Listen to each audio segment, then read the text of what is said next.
দর্শক, বাংলাদেশের পর এবার কি পাকিস্তানও যাবে না বিশ্বকাপে? এ সংক্রান্ত খবরে সয়লাভ ক্রিকেট পাড়া। আসল সত্য কি? পাকিস্তানের স্বরাষ্ট্র মন্ত্রণালয় জানালো বিস্ফোরক খবর। যারা রবিবার পাকিস্তানের স্কোয়াড থেকে ভেবেছিলেন পাকিস্তান যাচ্ছে বিশ্বকাপে, তাদের হয়তো এবার মুখটা চুপ। দল ঘোষণা মানেই যে বিশ্বকাপ যাত্রা নিশ্চিত, এমনটা ভাবার ক্ষেত্রে দ্বিধা তৈরি হয়েছিল পাকিস্তান ক্রিকেট বোর্ড সভাপতি মহসিন নাকভির সংবাদ সম্মেলনের পরেই, যেখানে বাংলাদেশের পক্ষ নিয়ে আইসিসিকে এক হাত নেন পিসিবি বস।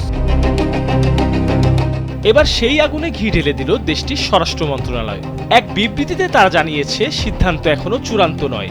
আজ স্বরাষ্ট্রমন্ত্রী ও পিসিবি চেয়ারম্যান মহসিন নাকভির সঙ্গে প্রধানমন্ত্রী শেহবাজ শরীফের বৈঠক হওয়ার সম্ভাবনা রয়েছে। পিসিবি চেয়ারম্যান পাক প্রধানমন্ত্রীকে বাংলাদেশ ক্রিকেট দলকে বিশ্বকাপ থেকে বাদ দেওয়ার বিষয়ে পুরোপুরি অবহিত করবেন। এ বিষয়ে তার সুপারিশও তুলে ধরবেন। স্বরাষ্ট্র মন্ত্রণালয় জানায়, স্বরাষ্ট্রমন্ত্রী মহসিন নাকভি বুধবার রাতে পাকিস্তানি খেলোয়াড়দের সাথে দেখা করেছেন। মহসিন নাকভি মনে করেন বাংলাদেশের সাথে অন্যায় হয়েছে। তিনি বলেন, আমি আইসিসির বোর্ড মিটিংয়েও একই কথা বলেছি, আপনারা দ্বৈত মানদণ্ড গ্রহণ করতে পারেন না। এক দেশের ক্ষেত্রে যখন খুশি সিদ্ধান্ত নেওয়ার সুযোগ দেবেন, আর অন্য দেশের ক্ষেত্রে সম্পূর্ণ ভিন্ন সিদ্ধান্ত দেবেন।